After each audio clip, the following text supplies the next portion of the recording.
My husband trapped me inside the dark room with our feverish son while he fled on a trip with his paramour.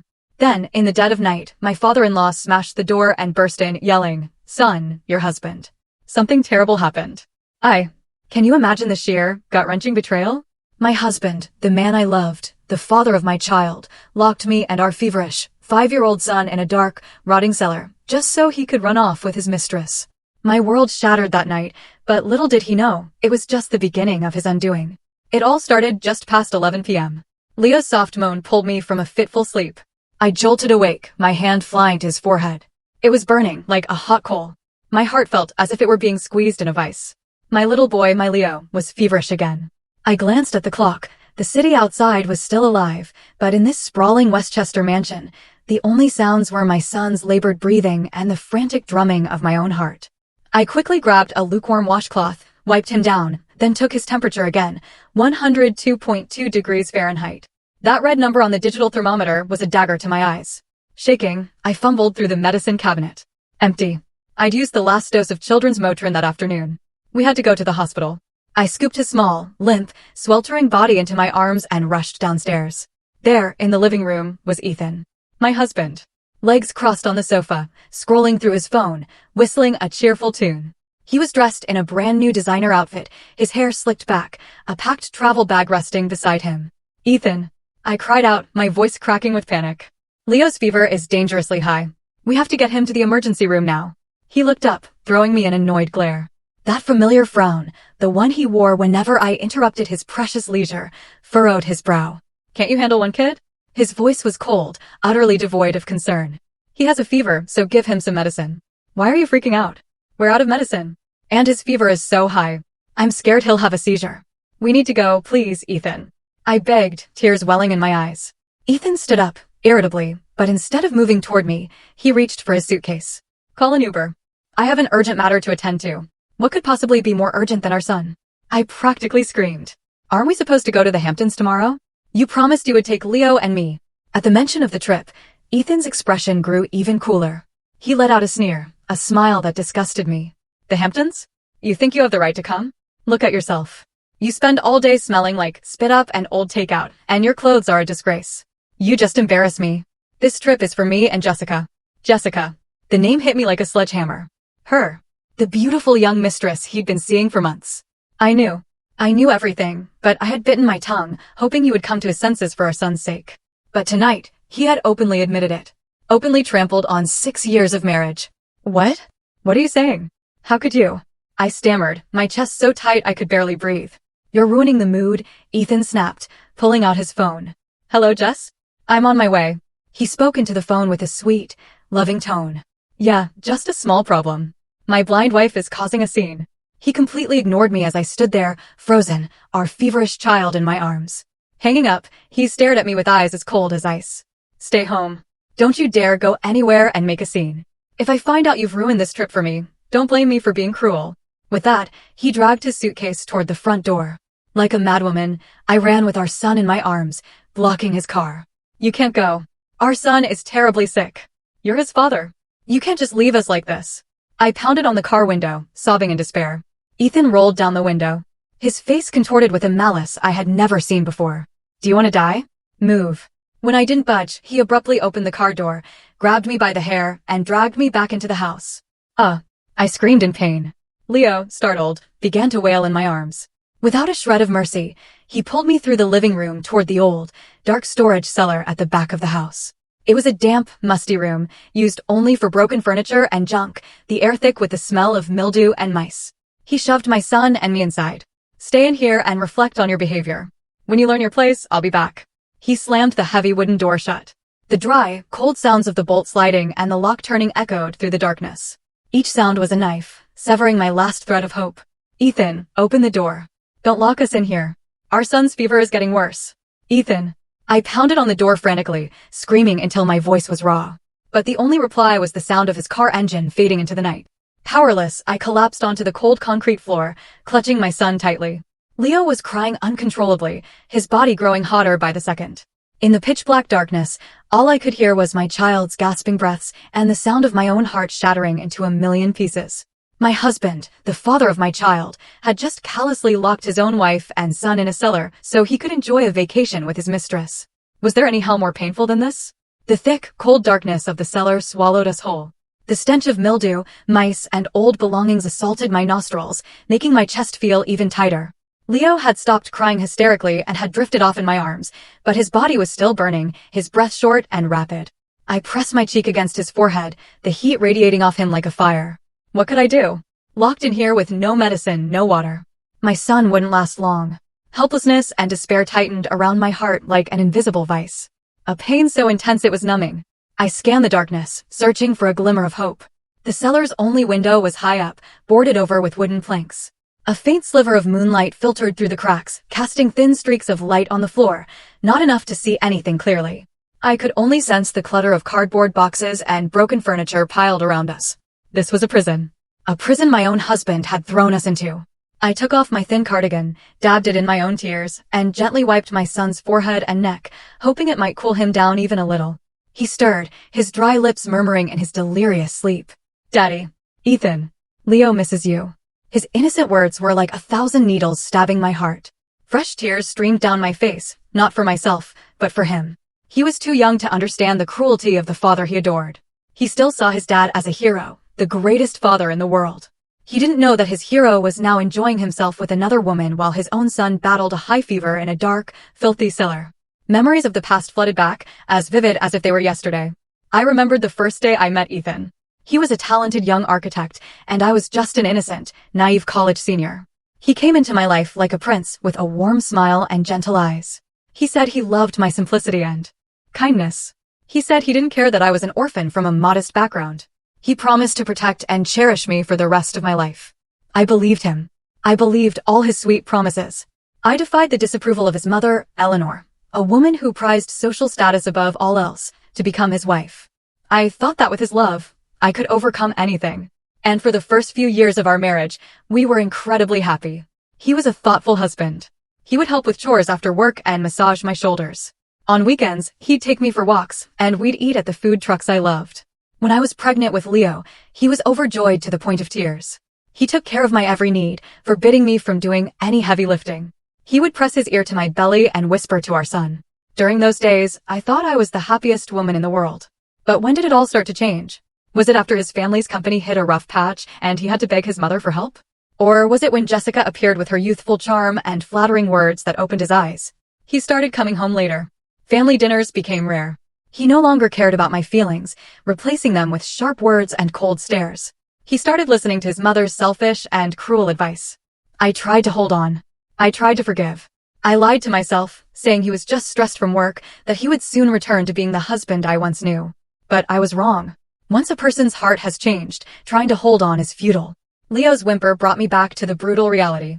I hugged him tighter, using my entire body to shield him from the cold concrete. His breathing was growing weaker. Leo, please don't scare Mommy. Hang on, son. Someone will come and save us, I whispered, though I didn't know who to believe in. Who would save us? Eleanor, my mother-in-law, who never once accepted me as her daughter. She was probably celebrating getting rid of the thorn in her side. My father-in-law, Arthur, was a quiet, reserved man. In all these years, he never interfered in our marriage. Never stood up for me against his wife's bitterness. I couldn't count on him. I was truly at a dead end. I stared helplessly at the silent wooden door. Despair washed over me. Were my son and I going to die in here? Die in the cold, alone, and despised by the person I loved most? The thought made me shudder. No, I couldn't die. I had to live. To raise my son. To make the person who caused us this pain pay. But what could I do? Utterly exhausted, I could only hold my son and cry, hot tears rolling down my cheeks and onto his feverish face. Just as I felt the last flicker of hope dying out, I heard a strange sound from outside. Screech, scrape. It was faint, like metal grinding against metal, slow and dry. My heart leaped. What was that? Was it the wind blowing a branch against the roof? Or a rat gnawing on something? I held my breath, straining to hear. Another sound, this time clearer. Click. Like someone was trying to pick the lock. Was it Ethan? Had he come back? Or was it a burglar? Whoever it was, would they be our escape or another door to an even worse hell? The dry click of the lock turning echoed in the dead silence of the cellar, and my entire body went rigid. All thoughts ceased, replaced by a primal fear that squeezed my chest. Who was out there at this time of night? My first instinct was to retreat deeper into the darkness, clutching Leo like a mother animal protecting her weak offspring. I covered his mouth, terrified that even the faintest whimper would be heard. My heart hammered against my ribs so hard I thought it would burst from my throat. Outside, the scraping and clicking grew louder, more frantic. Someone was definitely trying to break in.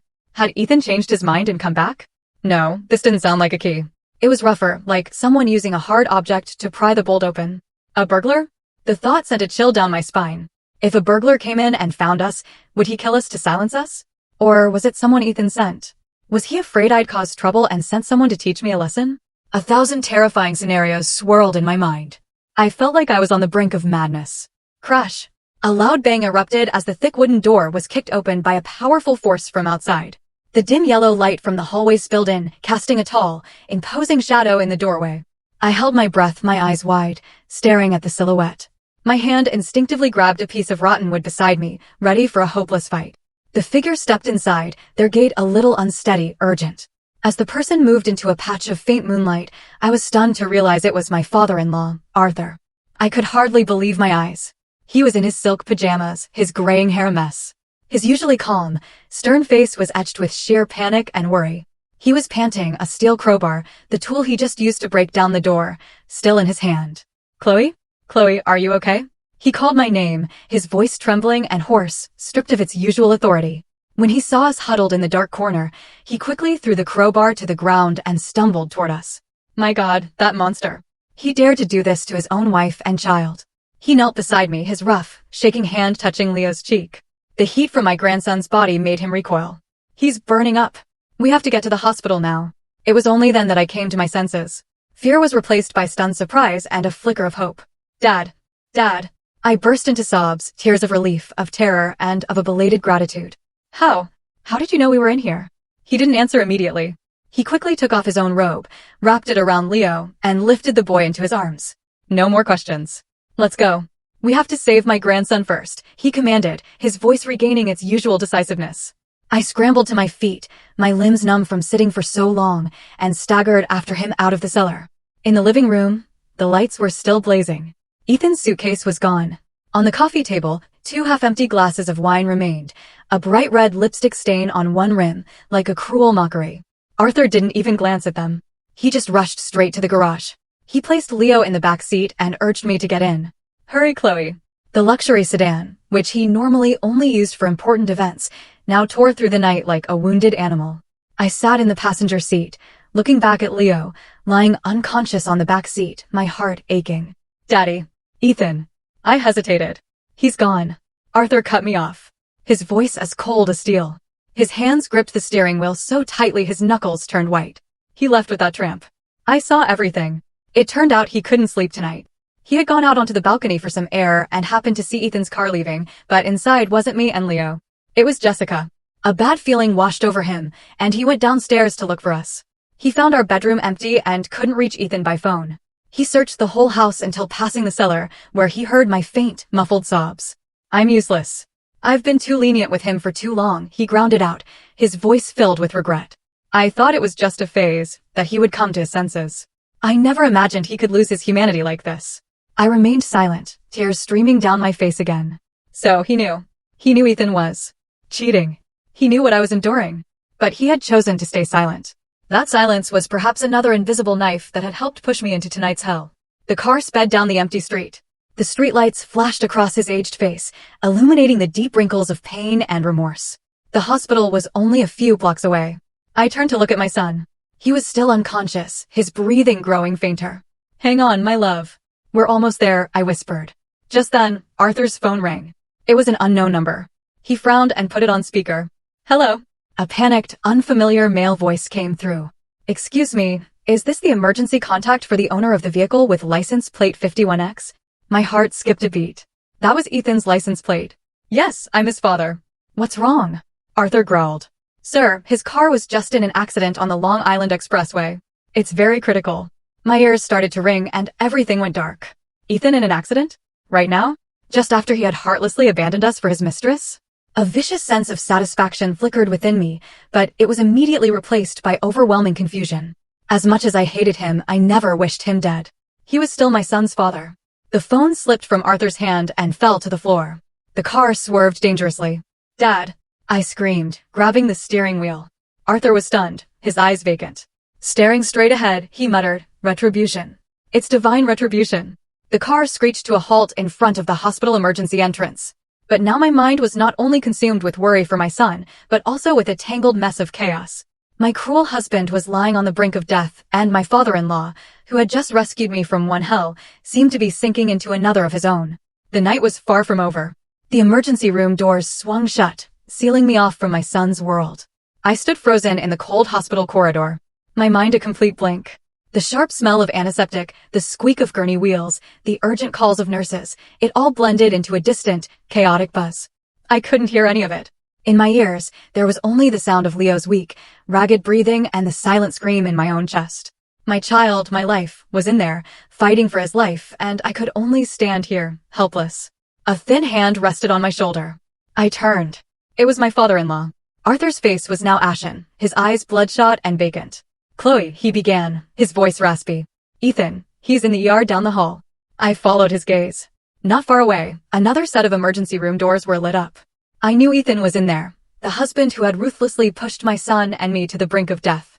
A strange feeling crept over me. Not worry, not satisfaction, but a terrifying emptiness. Every emotion I had for that man seemed to have died in the cellar. Now my mind had room for only one concern. "Leo. You should go see how he is," Arthur said, his voice heavy with exhaustion. I shook my head, my eyes fixed on the doors to my son's room. "I'm staying here for Leo." My answer was brief but firm. Arthur stared at me, perhaps surprised by my coldness, but then in his tired eyes, the surprise was replaced by a look of sorrow and understanding. He said nothing more, just stood silently beside me. Both of us staring at the same door. Two people waiting for two lives, but our hearts in two completely different worlds. Time crawled by, each second a form of torture. I paced back and forth, my hands clasped tightly in prayer. I prayed to God, to any divine being who could hear my plea, "Please save my son. He's so small, so innocent. Let me bear all the sin, all the retribution." Arthur slumped onto a waiting room chair, his head in his hands. His once straight back seemed to have stooped. I knew his pain was 100 times greater than mine. On one side, his grandson was in critical condition. On the other, his only son was fighting for his life. Both pains were tearing him apart. Finally, after what felt like an eternity, the doors to Leo's ER opened. A young doctor stepped out, removing his mask. Arthur and I rushed forward. "Doctor, my son. My grandson. How is he?" The doctor gave us a small, reassuring smile. "You were lucky you brought him in time. The boy had a febrile seizure caused by a viral infection. We've managed to lower his fever and stabilize him. He's out of immediate danger, but will need to be monitored for a few days." Hearing this, my legs gave out, and I sank to the floor, tears of joy streaming down my face. My son was saved. Thank God. Arthur let out a long sigh of relief and helped me up. "That's wonderful. Thank you. Thank you so much." Leo was moved to the pediatric ward. Seeing him sleeping peacefully in his bed, his face still pale, but his breathing steady, a true sense of peace finally settled over me. I sat by his bed, holding his tiny hand to my cheek. As long as he was here, no other storm mattered. Arthur stood at the doorway for a long time watching us, then quietly turned and left. A short while later, he returned, holding a key and a small piece of paper. He handed them to me. "Chloe, take these." I looked at him confused. "What is this, Dad?" "It's the key to the safe in my office. The combination is Leo's birthday," he said, his voice low and strangely resolute. "Inside are the company seal, the deeds to all our properties, and several stock portfolios. From now on, you will hold on to them." I was so stunned, I almost dropped the key. "Dad, what are you saying? Why would you give these to me?" Arthur looked me straight in the eye, his expression no longer vacant, but filled with steely determination. "I've been weak for too long. I stayed silent and let you and your son suffer. The price we've paid today is too high. Whether Ethan lives or dies, he no longer has the right to manage this family. As for your mother-in-law, she has been blinded by money and indulgence." He squeezed my hand that held the key. "Chloe, I know you are a good, strong, and sensible person. I can't trust anyone else but you. From now on, you will make all the decisions for this family. Use these to protect yourself and to raise Leo properly. Don't let anyone bully you ever again. Not even your mother-in-law." His words, his trust, brought tears to my eyes. My father-in-law, the man I always thought of as stern and distant, was the one who saw everything and was now handing me a sword and a shield to defend myself. I held the key, feeling its weight. Not just the weight of metal, but but the weight of responsibility of a new future opening before me. Just then, a nurse from Ethan's ER ran toward us, out of breath. "Sir, the doctor needs to speak with Ethan Hayes' family immediately." Arthur flinched and stood up. I instinctively moved to follow, but the nurse added something that made both of us freeze. "And the patient's wife just arrived. She's making a scene out there demanding to see her husband." The patient's wife? I was standing right here. Could she be talking about Jessica? Did she have the audacity to show up here, posing as Ethan's wife? The nurse's words were like a thunderclap, leaving both Arthur and me speechless. I was Ethan Hayes' legal wife, the woman who had been with him for 6 years, the mother of his child. So, who was the woman causing a scene? It had to be Jessica. Her audacity had surpassed any limit I could have imagined. She hadn't just stolen my husband. Now she was trying to steal my identity right here. Arthur's face darkened. Without a word, he turned and strode purposefully toward Ethan's emergency room. I hurried after him, a fire of rage burning inside me. I wanted to see her. I wanted to see the face of the woman who had destroyed my family. The hallway leading to Ethan's ER was already chaotic. From a distance, I could hear a familiar, shrill, screeching voice. "Do you know who I am? I'm Ethan Hayes' wife. My husband is in there. Why won't you let me in? What if something happens to him? Can you bear that responsibility?" In the middle of a small crowd of nurses and hospital security guards, there stood Jessica, dressed to the nines as if for a party. She wore a tight, scarlet red dress, heavy makeup, and teetering high heels. She looked nothing like a worried wife, but more like a queen inspecting her domain, furious that her subjects were disobeying her. "Stop this!" Arthur's voice boomed, sharp and authoritative, cutting through Jessica's tirade. Everyone turned in surprise. When Jessica saw Arthur, her face showed a flicker of unease, but it was quickly replaced by a brazen confidence. She ran to him, throwing herself into his arms, and began her tearful performance. Dad, you're here. Look at these people. They won't let me see Ethan. He's in there, and I don't know if he's alive or dead. I'm so worried, Dad." She sobbed dramatically, pointing at the nurses and guards as if she were the victim. The onlookers, unaware of the situation, began to whisper amongst themselves, looking at us with sympathy. Arthur coldly removed her hands and pushed her away. His eyes, fixed on her, held no warmth, only contempt and disgust. "What right do you have to call me Dad?" His question stunned Jessica. The fake smile on her lips froze. "Dad, what are you saying?" "I'm Ethan's wife." "Wife?" Arthur let out a harsh, chilling laugh. "His legal wife, the mother of my grandson, is standing right here. You are nothing more than a home-wrecking tramp. A third party who destroyed a family. You have no right to be here." He then turned to me, his gaze softening. He took my hand and held it up for everyone to see. "This is my daughter-in-law, the only wife the Hayes family will ever acknowledge." Arthur's sudden reversal shocked everyone present. Jessica's face turned from red to white. She was speechless. She never could have imagined that the future father-in-law she had been trying so hard to win over would expose her so brutally in public. Just then, the emergency room doors opened. An older doctor emerged, his face weary. "Who is the family of patient Ethan Hayes?" Arthur and I stepped forward. "That's us. How's our son, doctor?" The doctor looked at us, shook his head, and sighed. "We did everything we could. The patient suffered severe traumatic brain injury from the impact. He's stable now, and we've saved his life. But..." He paused, as if searching for the least painful words. "The brain damage is extensive. It's highly likely he will never wake up. He will live in a persistent vegetative state." A vegetative state. The word struck me like a physical blow.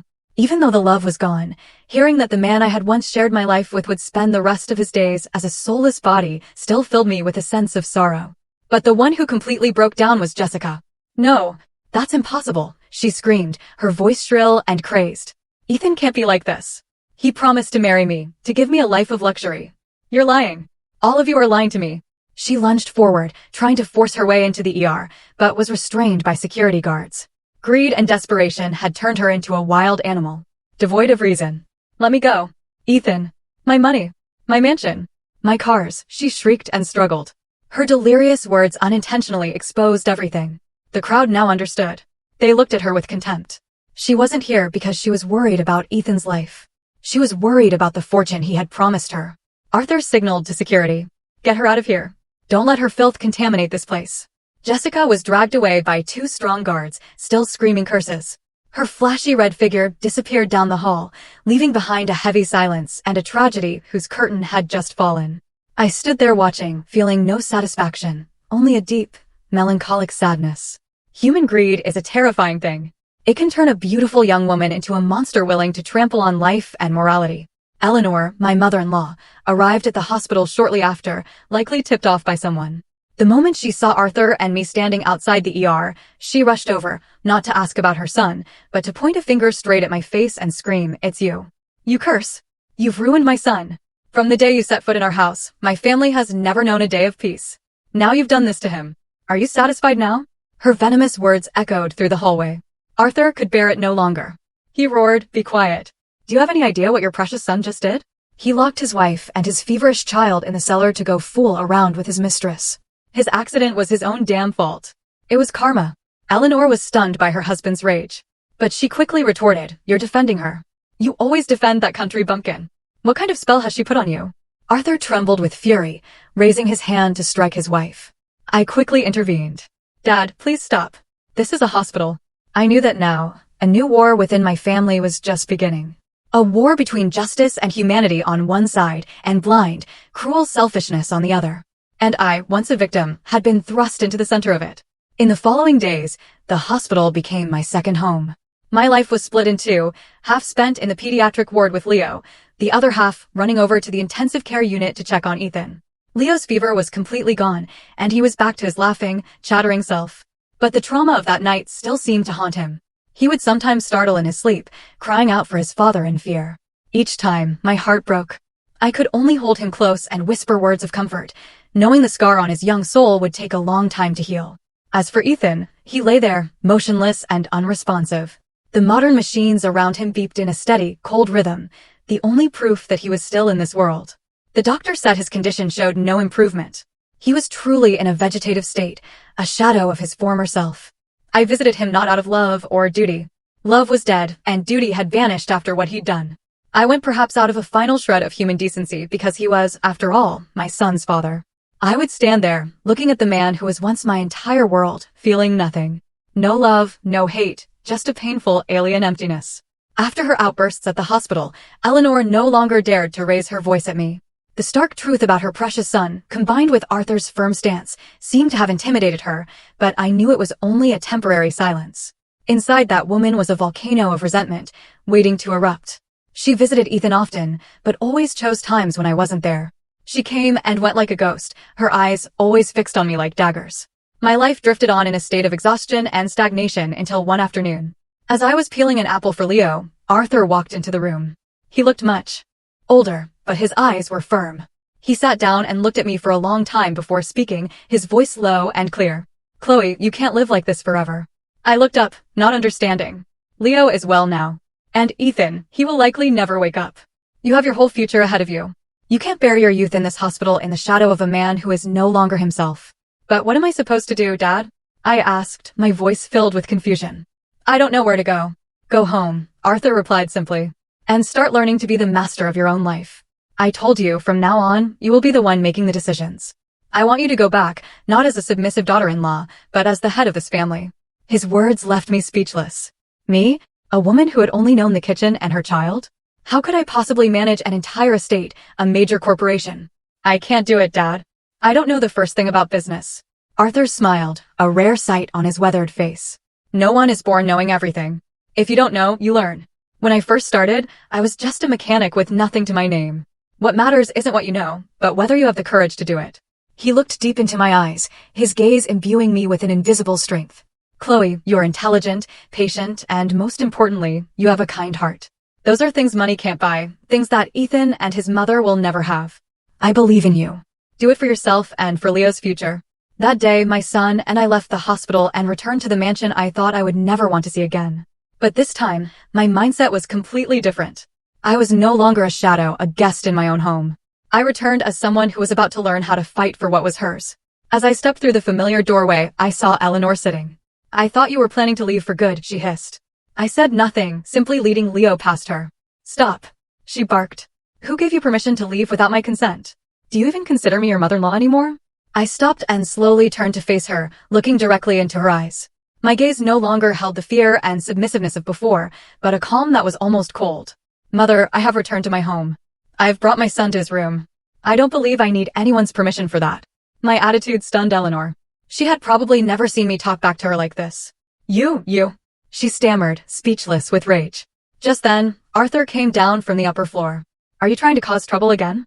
He growled. Chloe just brought our grandson home from the hospital. If you can't say a single kind word, then at least don't look for a fight. Eleanor shot up from her seat. Look at her, Arthur.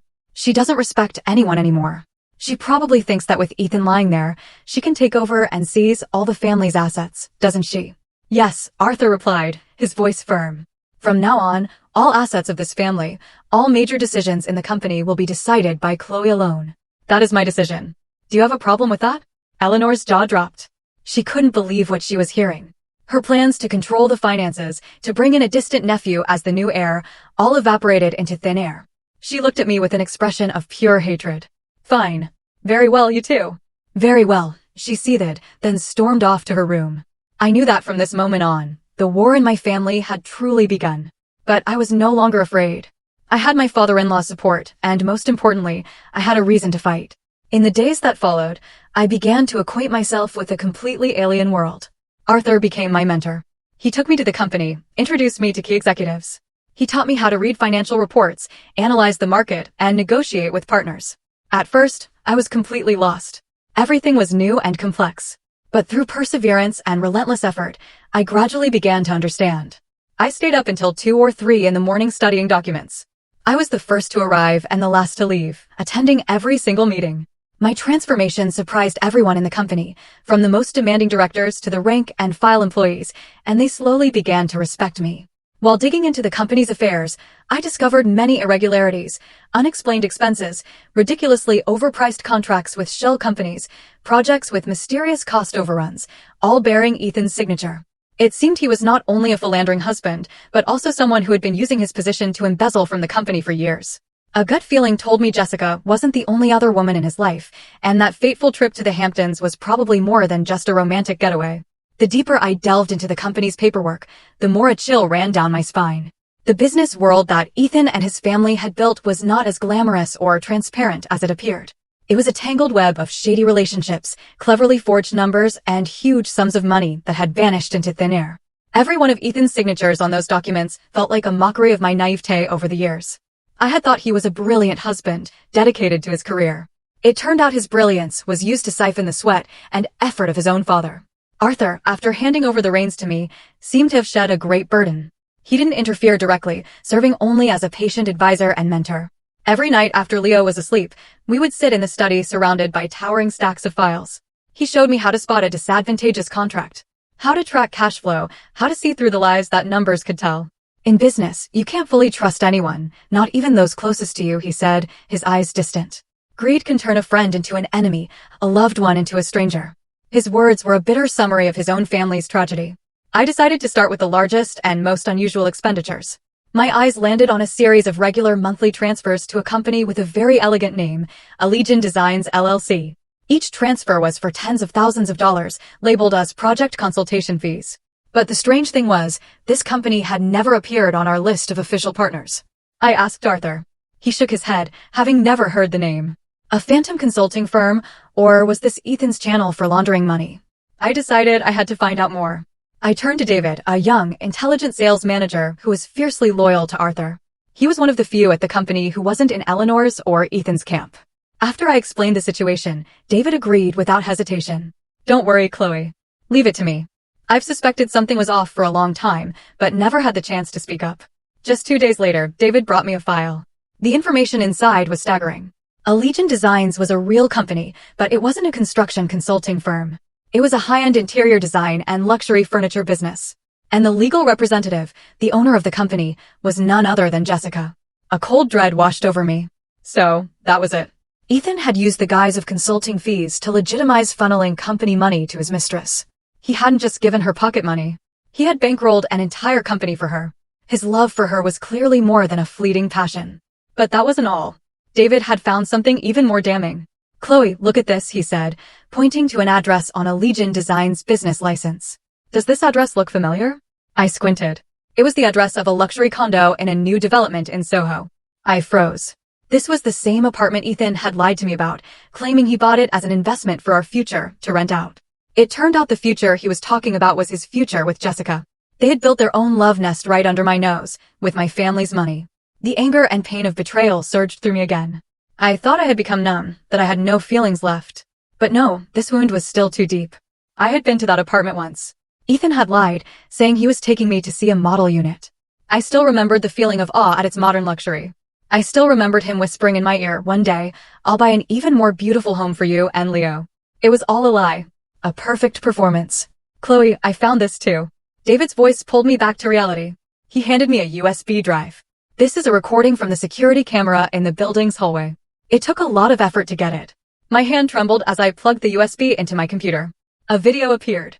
It was footage from the afternoon of the day Ethan had his accident. In the video, Ethan and Jessica were holding hands, laughing and talking as they stepped out of the elevator. Ethan was carrying the very travel bag I had packed for him. They weren't going to the Hamptons. Their destination was this apartment.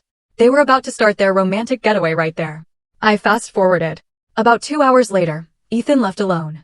He looked rushed, talking on the phone with someone, his expression tense. He got in his car and sped off. That must have been when he received an urgent work call and rushed onto the highway, leading to his fateful accident. So, the Hamptons trip was just a lie to deceive me. His real paradise was so much closer. Do you see, listeners? Sometimes the truth is more brutal and cruel than we can imagine. A devoted wife, dedicated to her family, was deceived so brazenly by the husband she loved. I closed the laptop, my head spinning. This evidence was more than enough to expose Ethan and Jessica, but I didn't want to stop there. Someone who could orchestrate such an elaborate deception for years. Surely, his crimes weren't limited to embezzlement and adultery. I had a strong feeling that Ethan's accident might not have been an accident at all, and that the secrets behind the projects he managed were far more sinister. With irrefutable proof in my hands, I could have immediately blown the whistle on everything, ruining Jessica's reputation and leaving Eleanor with no face to show anyone. But I didn't. A surprise attack might bring temporary satisfaction, but it wouldn't solve the root of the problem. Moreover, my instincts about Ethan's other dark secrets urged me to act more cautiously. I needed to peel back his layers one by one, carefully and surely, until the rotten core was fully exposed to the light. I decided not to expose them immediately, but to start by cutting off their lifeblood. Money.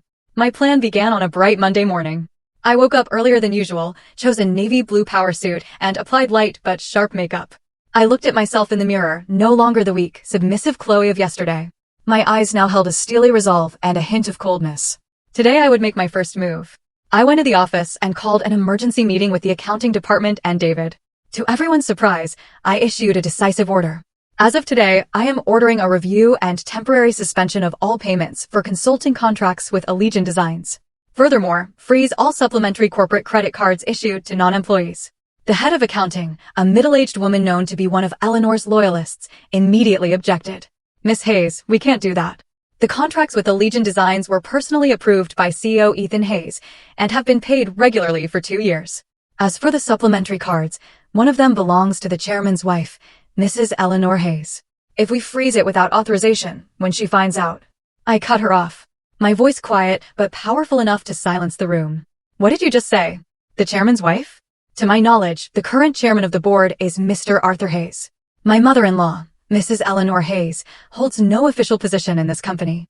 So, on what grounds is she using a corporate credit card with no spending limit? The head accountant was speechless, her face pale. As for Allegiant Designs, I continued, my sharp gaze sweeping over everyone, I suspect this company is a front for money laundering. I have already asked our legal department to investigate. Until we have a definitive result, all transactions are to be halted. This is my order as the acting head of this company, with the full authority of Chairman Arthur Hayes. Does anyone have any objections? The meeting room was dead silent. The power Arthur had given me was now in full effect. No one dared to argue. As I expected, the storm broke just a few hours later. The first person to call me was Eleanor. She was at a high-end department store and her familiar black card had been declined. What did you do to my card? She screeched into the phone, her voice filled with rage. You dare to lock my card? Do you know who I am? I replied calmly. My voice even, Mother, I am simply following company policy. Corporate credit cards are for employees for business-related expenses. You are not an employee, so I was forced to revoke it. You dare to lecture me? This company belongs to my family. I can spend whatever I want. Mother, the company is an independent legal entity, not the personal property of anyone. From now on, for all personal expenses, please use your own money, I said, then hung up, giving her no chance to curse me further. I could imagine her face. She must have been furious enough to burst. Her life of luxury and endless shopping sprees brought to an abrupt end. The next person to find me was Jessica. She didn't call. She came straight to the office. She was still fashionably dressed, but her face lacked its usual arrogant confidence. She was stopped at the reception desk. I watched her on the security monitor from my office. She tried to look pitiful, telling the receptionist she had an urgent matter to report to me. I let her up. Entering my office, Jessica looked around with envious eyes. "Chloe," she began, her voice sickeningly sweet. "I heard our company is suspending the contract with my firm. Is there some kind of misunderstanding? Our contract is still valid." I leaned back in my chair, twirling a pen. "There is no misunderstanding, Miss Walker. Our company is simply in the process of reviewing the effectiveness of our partners, and we've noticed that besides receiving regular monthly payments, your company seems to provide no actual consulting value." Jessica's expression shifted. "What do you mean by that?" "The contract was signed by Ethan himself. He knows best the value we bring." "Oh, really?" I gave a faint smile. "Then would you mind showing me any work reports, acceptance records, or any consulting products your company has delivered to us over the past 2 years? Jessica was at a loss for words. Of course, she had none of those things. They were all fake contracts. You're deliberately making things difficult for me. If Ethan finds out, he won't let you get away with this." She resorted to threats. I stood up, walked over to her, and whispered close to her ear, just loud enough for the two of us to hear. "Ethan, you think he can do anything to me now? Perhaps you should worry about yourself first. Do you think I don't know where the money for your Soho apartment came from? Or who paid for that sports car you're driving? Miss Walker, you should remember that what isn't yours must eventually be returned, sometimes with interest." Jessica's entire body trembled, her face deathly white. She looked at me with a mixture of fear and hatred. She never expected I knew everything. "Get out," I said, my voice like ice. "Before I call security." Jessica stumbled backward, not daring to say another word, and fled as if she'd seen a ghost.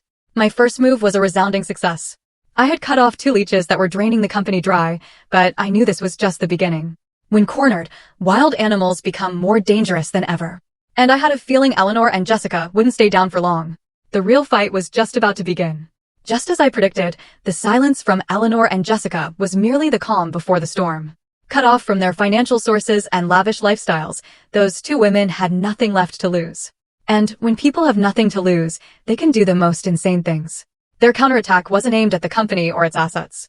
It was aimed directly at the one thing I cared about and my greatest weakness right now, my reputation. They wanted to destroy me, to turn me into a villain in everyone's eyes, so that I could no longer hold my head high and fight back. The storm began with whispers. Rumors spread with deliberate intent. At first, it was within the company. People started whispering behind my back that I was an inhuman wife who, while her husband lay helpless, conspired with her father-in-law to seize power, that I was a snake they had nurtured in their home for years, only to turn around and bite them. I knew these rumors were being spread by the head accountant, Eleanor's crony. I ignored them.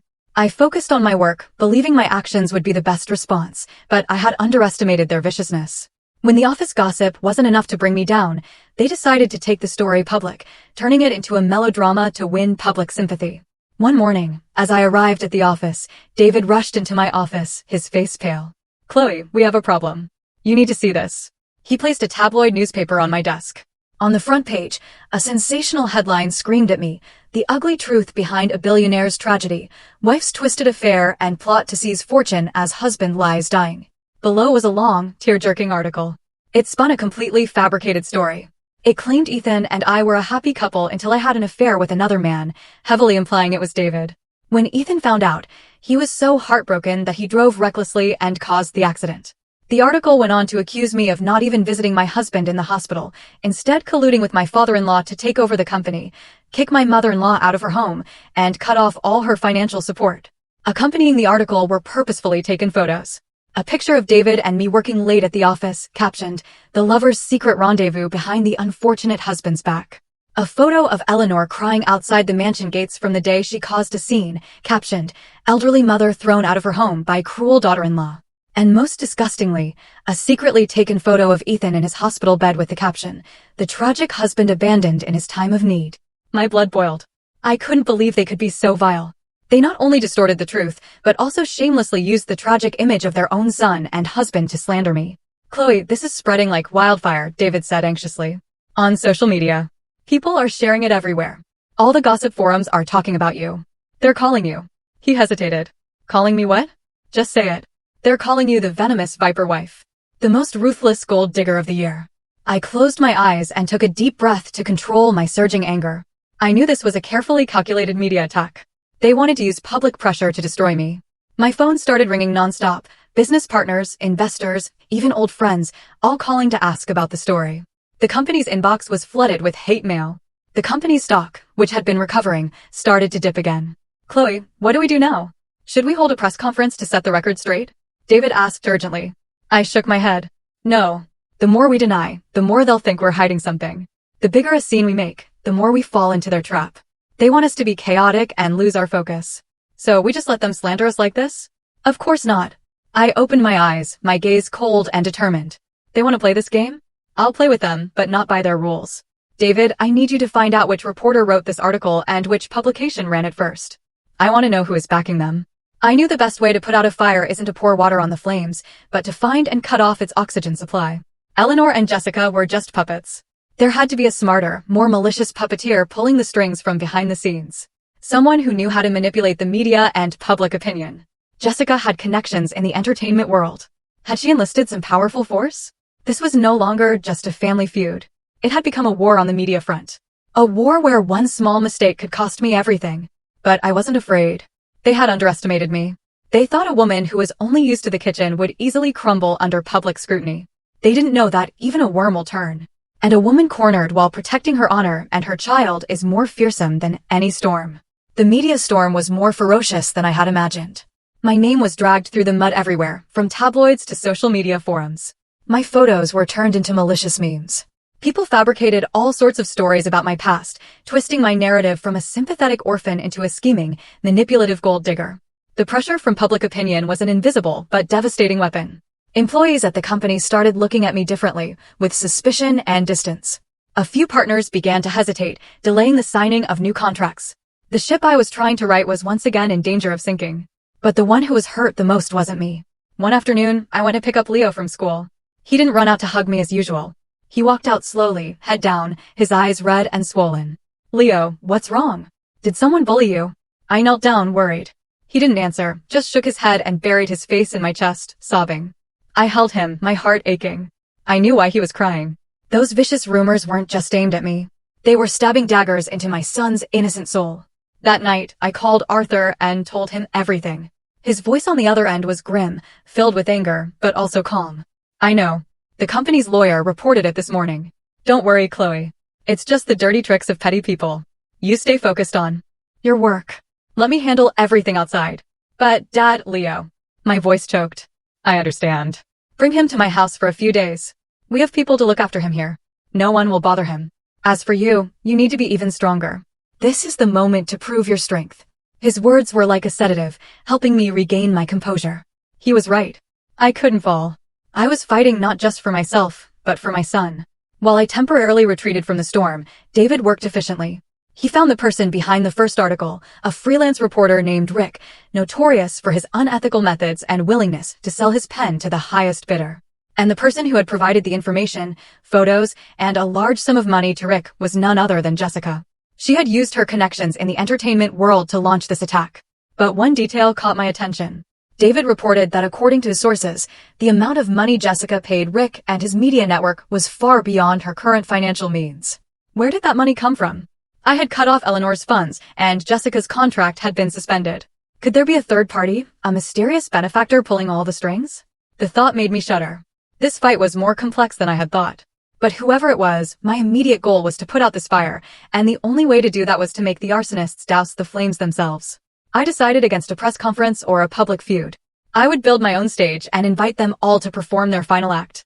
I told Arthur my plan. At first, he was hesitant, as it was risky. But after I explained my reasoning, he was convinced. All right, do as you see fit. I'll arrange everything. My plan was simple. I would organize an extended family meeting under the pretext of reconciliation and finding common ground for Leo's future. The guests would include not only Eleanor and Jessica, but also the senior elders of the Hayes family, the most respected voices. I would also accidentally leak information about this meeting to the reporter Rick. I was certain he wouldn't miss a golden opportunity for such exclusive news. The stage was set. The script was written. All that was left was for the main actors to walk into the perfect trap I had laid. The meeting was set for a weekend afternoon at the Hayes family estate. The location was symbolic. It was the seat of power, the guardian of the family's legacy and principles. And today, it would witness the downfall of those who had used that legacy as a shield for their vile deeds. I arrived early with Arthur to prepare. I wasn't wearing a suit, but a simple white silk dress with minimal makeup. I wanted to appear as a daughter-in-law and a mother, not a cold businesswoman. Eleanor and Jessica arrived together. Eleanor was still playing the victim, her eyes red, needing support to walk. Jessica wore a somber black dress, looking respectable, but unable to hide the triumphant glint in her eyes. She probably thought I had been forced to surrender, to appeal to the family's judgment. The family elders arrived one by one. They were all older, reputable individuals. Their eyes held a mix of scrutiny and pity as they looked at me. I knew the rumors had influenced them. When everyone was seated, I stood and bowed. Uncles, aunts, cousins, thank you for coming. I've taken the liberty of inviting you all here today to resolve the misunderstandings and conflicts that have troubled our family. I know these unfortunate events have affected the honor of our family name, and for that, I am truly sorry. My voice was sincere and humble. Seeing her chance, Eleanor began her act. Chloe, it's good that you recognize your mistakes. She sniffled. What mother doesn't love her son? What wife doesn't love her husband? But before she could finish, a few unfamiliar figures appeared at the gate, brandishing cameras. The real show was about to begin. The unexpected arrival of the press made the already tense atmosphere in the formal drawing room even more suffocating. The elders frowned in disapproval. Eleanor and Jessica exchanged a knowing, triumphant look. They thought this was their backup, arranged to pressure me and turn this family meeting into a public trial where I was the defendant. Arthur started to get up to have security remove them, but I gave him a subtle shake of my head, signaling him to remain calm. Everything was going according to my script. My apologies, everyone. It seems someone has leaked information about our meeting, I said, feigning slight distress. But since it has come to this, I think it might be for the best. With the press as witnesses, everything will be fair and transparent. I have nothing to hide. Hearing this, Eleanor and Jessica looked even more smug.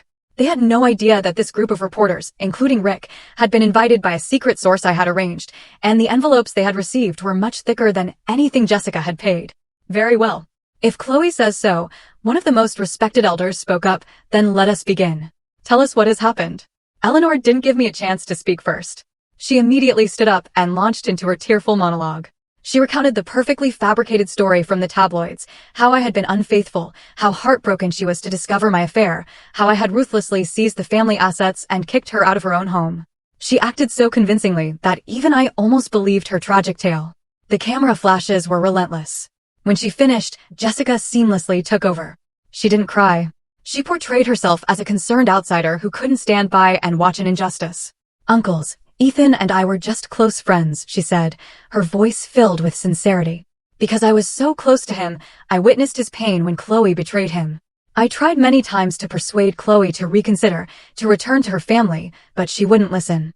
She even said, she paused, feigning reluctance, that she couldn't waste her life with a husband who was about to become an invalid. That last line was a knife to the heart. Vicious. Her cruelty knew no bounds. She not only slandered me, but also used the most heartless words to describe the man she called a close friend. A murmur went through the room. All eyes were now on me, filled with judgment and reproach. Rick, the reporter, was scribbling furiously, a smug look on his face. Their performance was perfect. They had successfully painted me as an unforgivable villain. I listened to it all in silence. I didn't interrupt, didn't argue. I let them perform, let them expose their own fake, dirty faces. When the room was buzzing with whispers, when I had become the focus of their condemnation, I slowly stood up. Are you finished? My voice was unnervingly calm. My composure surprised everyone. They were likely expecting a breakdown, a plea for mercy, not this. Your performance was truly outstanding. I clapped softly, a purely sarcastic gesture. If I weren't in the middle of it, I might have believed you. But unfortunately for you, I didn't come here today to watch a play. I came here to show you another one. A play called The Truth. With that, I signaled to David. He connected his laptop to a large projection screen that had been set up beforehand. First, let's review the close friendship between Miss Walker and my husband. The security footage from the Soho condo building played. The image of Ethan and Jessica holding hands, embracing intimately, appeared in crystal clear detail. The room went silent. Jessica's face went white. No, that's doctored video. Doctored. I laughed coldly. Then what about these? A series of bank transfers from Ethan's account to Jessica, deeds to the condo, and the title for a sports car, all in Jessica's name, flashed on the screen. Miss Walker, your friendship with my husband is quite valuable. It's worth a condo and a sports car. I wondered, does your friendship have a price tag? Jessica collapsed into her chair, utterly defeated. All eyes now turned to her with disgust. Next, let's talk about my mother-in-law's suffering. I shifted my focus to Eleanor. You said, I cruelly threw you out of the house. I wonder if you remember this conversation. An audio recording I had secretly made on my phone played. Eleanor's sharp, bitter voice filled the room. She probably thinks that with Ethan lying there, she can take over and seize all the family's assets, doesn't she? Then came Arthur's firm voice. From now on, all assets of this family, all major decisions in the company will be decided by Chloe alone. The recording ended. Everyone now understood. It wasn't me who kicked her out. She had left in a rage because her power and access to company funds had been cut off. And then she had fabricated the story to frame me. And finally, my voice hardened, my eyes locking onto Eleanor and Jessica, regarding the story of my affair and my plot to seize the assets. This is the real truth. I played the final recording. It was a conversation between David and the reporter Rick, which David had secretly recorded. In the audio, Rick admitted everything. It was Miss Walker who hired me. She gave me a huge sum of money, provided all the info and photos, and told me to write a shocking story. The more I could slander Miss Hayes, the better. She said if she could take Miss Hayes down, she would have everything, and she wouldn't forget my share. Every scheme, every dirty trick was laid bare. The room was plunged into a dreadful silence. The elders' faces were purple with rage. The reporters were in a frenzy, their cameras aimed squarely at the two women who now sat stunned, their faces drained of all color. Eleanor and Jessica were utterly defeated. They had dug their own graves, and I had just pushed them in, burying them in shame and disgrace. Their play was over, but mine, the final judgment, was still to come. The family meeting ended in chaos and humiliation for Eleanor and Jessica. Faced with irrefutable evidence, they had nothing to say in their defense. The family elders, after learning the truth, were furious. They, on behalf of the entire family, bowed their heads in apology to me and Arthur for their misguided judgment and promptly disowned Eleanor, declaring her a disgrace to the family name. Eleanor, once a powerful matriarch, now had nothing. No money, no honor, and no family. She fainted on the spot and was taken to the hospital, shunned by everyone. Jessica was swarmed by the press. She tried frantically to escape, but there was nowhere to run. Sharp questions were hurled at her. Miss Walker, did you orchestrate the smear campaign against Miss Hayes? What is your true relationship with CEO Ethan Hayes? Was the money for your home and car obtained illegally? Her carefully constructed facade was shattered. Her modeling career, her image as a sweet, innocent girl, had crumbled to dust in a single afternoon. As for the reporter Rick, once the recording was made public, he knew he was exposed. He tried to flee, but was apprehended by our company's security and handed over to the police. Facing charges of defamation, blackmail, and professional misconduct, his career was over. The curtain had fallen. The villains had paid their price. I thought I would feel triumphant, joyous, but instead I just felt a bone-deep exhaustion. This war had taken too much from me. I just wanted to go home, hold my son, and forget everything. But it seemed fate wasn't done with me yet. After the meeting, David and I returned to the office to wrap things up. While organizing the files related to the case, David suddenly exclaimed, "Chloe, I just found something really strange." He pointed to his computer screen, which showed Jessica's bank transactions. "Look here." Besides the regular payments from Ethan, her account received a massive one-time transfer of $2 million from an unknown company called Apex Holdings. I frowned. Apex Holdings? I'd never heard of it. Whose company is that? I checked, David said, his expression serious. It's a newly emerged real estate company with very deep pockets. But the shocking part is its legal representative. It's a man named Marcus Hayes, Ethan's distant cousin, the one who was fired from our company 3 years ago for stealing construction materials. Marcus Hayes. I vaguely remembered him. A thuggish-looking man with shifty eyes whom Arthur himself had fired. How could a man like that be the head of a major real estate firm? I found this too, David said, opening another file. It was a map of projects being developed by Apex Holdings. My eyes froze on a project named Vanna Oceanfront Resort. David, zoom in on the location of that project. He did as I asked. When the map focused, my heart stopped. The project was located on the exact stretch of coastal land in the Hamptons, where Ethan had lied about taking us for a vacation. Everything clicked into place with horrifying clarity. The trip to the Hamptons wasn't just a getaway with his mistress. Marcus Hayes. Apex Holdings. The $2 million transfer to Jessica. It was all connected. And Ethan's accident. It happened on the Long Island Expressway, the main route to the Hamptons. Was that just a coincidence? David, I want you to investigate everything about Apex Holdings and this Marcus Hayes. I want to know where their money comes from, if there's anything shady about their projects, and specifically find out where Marcus Hayes was and what he was doing on the day of Ethan's accident, I ordered, my voice firm. A woman's intuition. The intuition of someone who had been deceived was telling me that behind the affair and embezzlement lay a much more terrifying truth. A truth that might involve life and death. While waiting for David's findings, I decided to visit Ethan at the hospital. Not because I cared, but because I needed answers. He was the most important link in this entire story.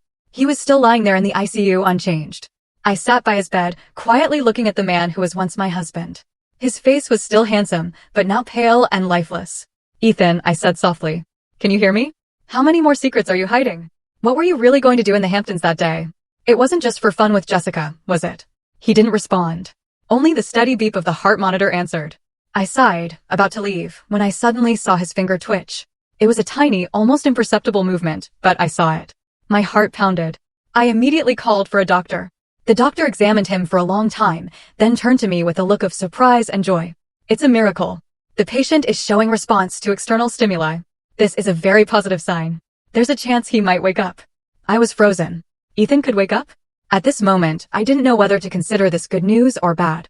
If he woke up, he would have to face the reality that his family was in ruins. His mother was a broken woman and he himself was entangled in a web of deadly secrets. And more importantly, if he woke up, would the people lurking in the shadows let him live? Or would they do everything in their power to silence him for good? The news that Ethan might wake up spread like lightning, bringing not just hope, but also immense danger. I knew the shadowy figures behind this would not sit idly by. Ethan, once a perpetrator, was now a key witness. A ticking time bomb that could destroy everything. I immediately had Arthur tighten security at the hospital. Our most trusted guards were posted outside the ICU 24/7. Each person entering, including doctors and nurses, was thoroughly screened. I was in a race against time, a race against criminals trying to silence their last witness. Meanwhile, David's investigation into Apex Holdings yielded shocking results. "Chloe, I can't believe it." David's voice was horrified over the phone. "Every single one of their projects is dirty. They're buying up farmland from people at dirt cheap prices through intimidation, then using shady connections to rezone the land and sell it for a fortune. This is an organized crime ring." "What about their funding?" I asked, a sense of dread growing. "That's the most terrifying part." David paused. "Apex Holdings' cash flow is linked to an international money laundering operation. And it's connected to some of our company's old projects, the ones Ethan was in charge of." So, it was clear Ethan hadn't just embezzled company funds to support his mistress. He was a key player in a much larger criminal network. He had used his power to turn his father's company into a tool for a crime syndicate. Marcus Hayes was just a pawn. The real mastermind had to be someone incredibly powerful. "David, what about the accident?" I checked the highway cameras and witness statements. It looked like Ethan was speeding and lost control. But there's one strange detail.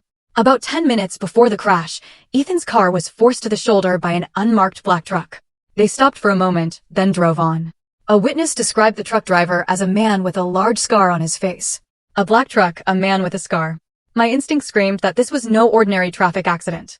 This was an internal purge. Perhaps Ethan knew too much, or had done something to displease his superiors, and they had tried to eliminate him. But why did he survive? Maybe it was luck. Or maybe it was fate, forcing him to live, to face his sins, and to bring everything to light. I took all this information to a special investigative unit within the police force that Arthur had secretly contacted. These were people we could trust. A major case was opened. The net was being cast, waiting for the big fish to swim into it. A few days later, something unexpected happened. Eleanor, upon hearing her son might wake up, came to the hospital crying and begging to see him. I hesitated, but then agreed. I wanted to see what she would do. Under the close watch of our guards, she was allowed into his room alone for 10 minutes. The police and I watched her every move on a hidden camera. Eleanor walked in, saw her motionless son, and broke down. "Oh, Ethan, my son, how did it come to this? If something happens to you, how can I go on living?" She sobbed. But then her words turned strange. "You were so foolish, son. I told you not to get involved with them. They aren't people. They're demons. And now look, you're lying here. And that Chloe is about to turn the world upside down. If you wake up, if you talk, they'll kill us all. Not just you, but me. This entire family. They'll even kill Leo." Shaking, she pulled a small syringe from her pocket filled with a clear liquid. My heart stopped. What was she doing? Was she going to kill her own son to silence him? "I'm sorry, my son," she whispered. "I'm doing this for your own good. Once you're gone, it will all be over. You'll be at peace." She tremblingly brought the needle closer to Ethan's forehead. "Stop." The door burst open. The police and I rushed in. Eleanor jumped, dropping the syringe. "What? What were you doing to your son?" I growled. Eleanor was speechless, her face white as a sheet. "Were you about to inject him with poison to silence him?" She collapsed to the floor, wailing like a child. "I had no choice. They threatened me. They said if Ethan woke up and talked, they would kill my entire family. They would kill Leo. I had no other choice. Her confession was shocking. So, there were people even more terrifying than her. People who had pushed a mother to the point where she was willing to murder her own child. This criminal network had truly sunk its tentacles into the darkest corners of human nature. Based on Eleanor's confession and the evidence we had gathered, the police launched a massive raid. Marcus Hayes, the scarred-faced enforcer, and dozens of others in the Apex Holdings network were arrested. But the true mastermind, the most powerful figure, was still at large. He seemed to have sniffed out the danger and vanished without a trace. The war was not yet over. The raid on Apex Holdings sent shockwaves through the city's business and political circles. Several high-ranking officials were suspended pending investigation.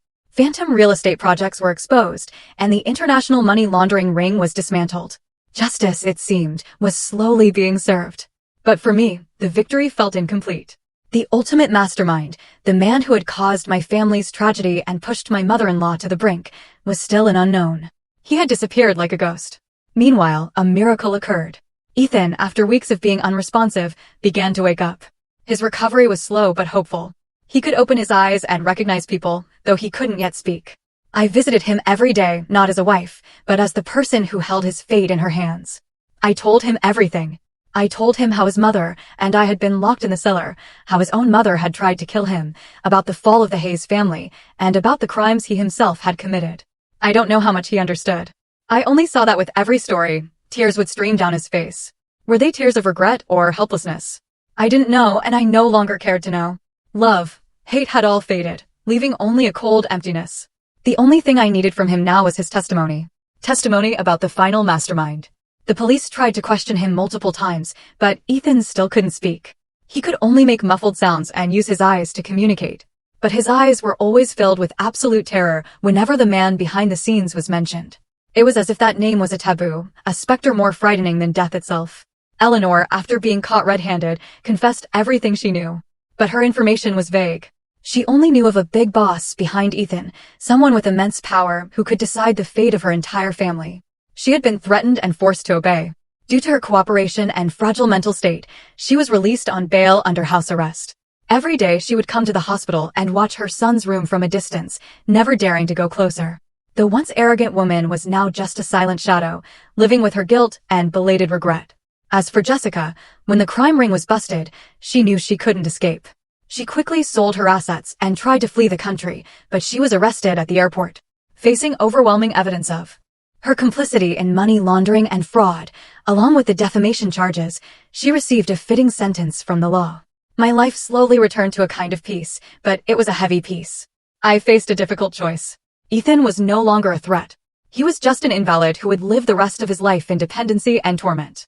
I could easily file for divorce, cut all ties, and let him fend for himself. It would be sweet revenge, a deserved ending for what he'd done.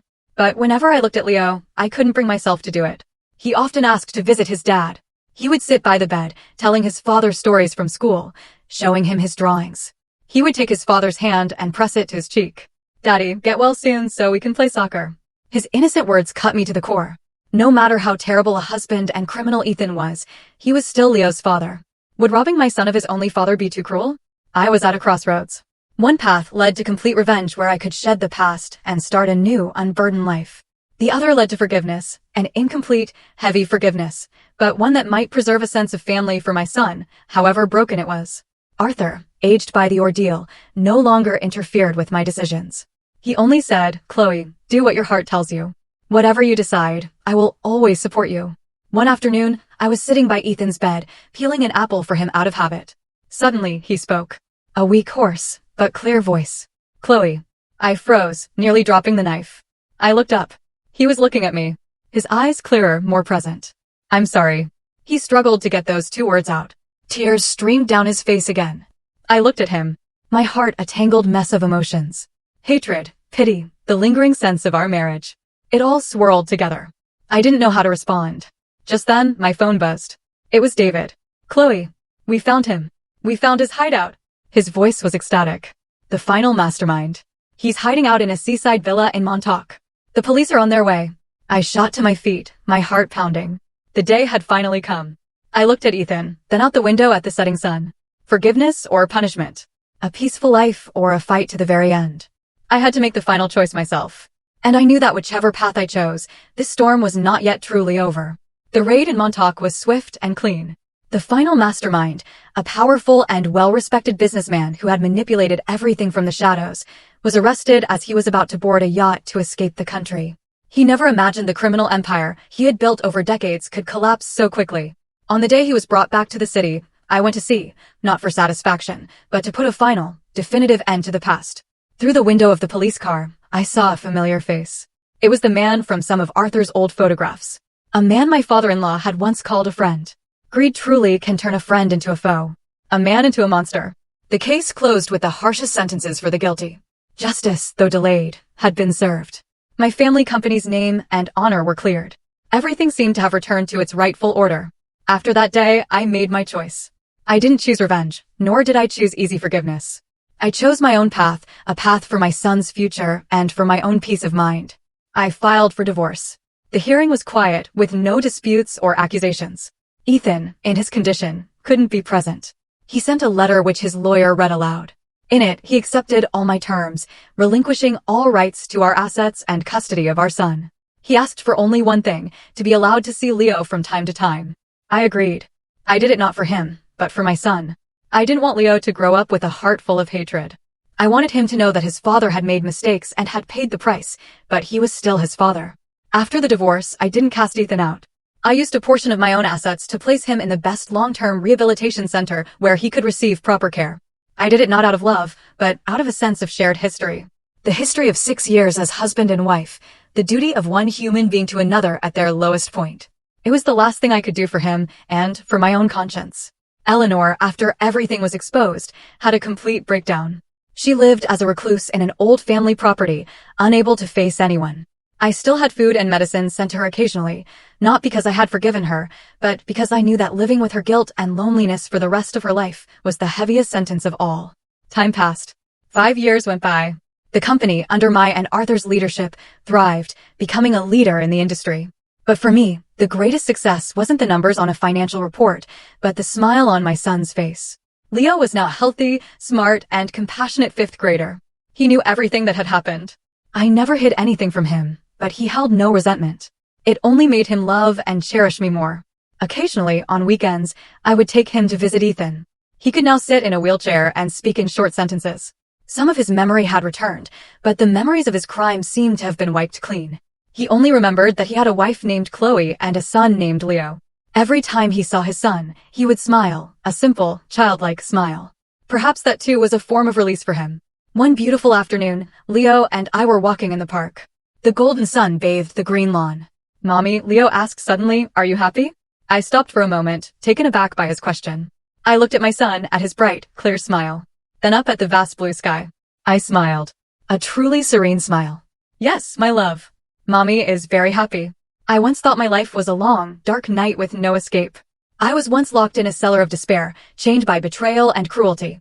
But in that very darkness, I found the light of a father's love, of compassion, and of the strength hidden within myself. The cellar door had opened, freeing not just my body, but my soul. My dawn didn't come overnight. It was a long journey through shadows and storms. And now, standing in the warm sunlight, I realized that happiness isn't the absence of pain, but how we face it and overcome it. My new life, my son's new life, was just beginning. A life with no more hatred, only love, forgiveness, and a peaceful sky ahead. What do you think of my choices, standing at that difficult crossroads? Have you ever had to choose between pure revenge and a harder, more complex peace? Let me know in the comments below. I'd really love to hear your thoughts.